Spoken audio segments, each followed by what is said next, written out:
तृणमूल कांग्रेस यानी टीएमसी नेता महुआ मोइत्रा की मुसीबतें कम होने का नाम नहीं ले रही हैं। कैश फॉर क्वेरी मामले में सांसदी गंवाने वाली महुआ को अब सरकारी बंगला खाली करने का नोटिस मिला है।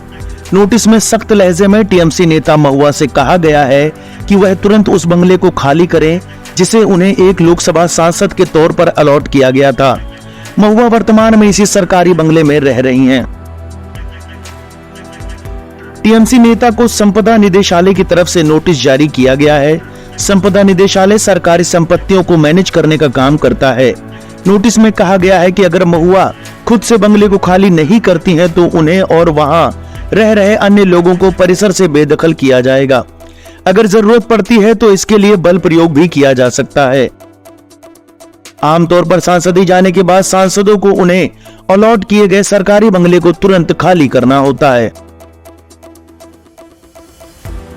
दरअसल सरकार ने अपने नोटिस में कहा कि महुआ मोइत्रा को बंगला खाली करने के लिए पर्याप्त मौके दिए गए, मगर उन्होंने अभी तक ऐसा नहीं किया है।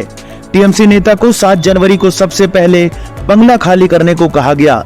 इसके बाद इस संबंध में उन्हें 8 जनवरी को एक नोटिस भी मिला, जिसमें 3 दिनों के भीतर बंगला नहीं खाली करने की वजह पूछी गई। संपदा निदेशालय ने फिर 12 जनवरी को भी टीएमसी नेता को इस संबंध में नोटिस भेजा। केंद्र सरकार की तरफ से बंगला खाली करने का नोटिस तब जारी किया गया है जब 1 महीने पहले महुआ की सांसदी चली गई थी। संसदीय पैनल ने पाया था कि महुआ कैश फॉर क्वेरी मामले में दोषी हैं। महुआ मोइत्रा को बिजनेसमैन दर्शन हीरानंदानी के साथ अपना parliamentary login ID password share करने का दोषी पाया गया था। पैनल ने पाया कि महुआ को लॉगिन आईडी पासवर्ड शेयर करने के बदले महंगे गिफ्ट्स और कैश मिले थे। इससे पहले सरकारी बंगला खाली नहीं करने को लेकर महुआ दिल्ली हाई कोर्ट भी पहुंची थी। हाई कोर्ट ने महुआ से कहा था कि वह संपदा निदेशालय से अनुरोध करें कि उन्हें अभी बंगले में रहने दिया जाए।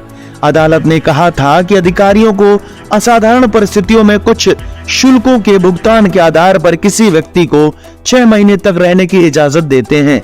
अदालत ने महुआ को अपनी याचिका वापस लेकर संपदा निदेशालय के पास जाने को कहा था।